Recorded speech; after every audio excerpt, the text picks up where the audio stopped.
So for today's video, magpiprito tayo ng balat ng baboy. Okay, ang una natin gagawin, pipigaan muna natin siya ng lemon. Yan, para maging masim-masim. Yan. Tapos halo-haloin lang natin ng konti. Ngayon, magpapakulo na tayo ng tubig. Yan. Pero parang walang tubig. Sige, walang tubig.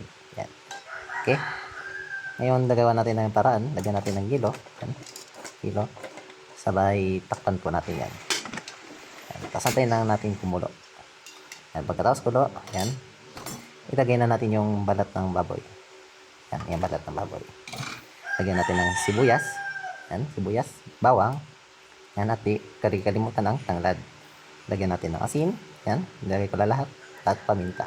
Yan. Lagyan natin ulit ng bawang para masarap. Takpan na natin at antayin kumulo. After 15 to 20 minutes, no, ihahawin na natin siya. Yan.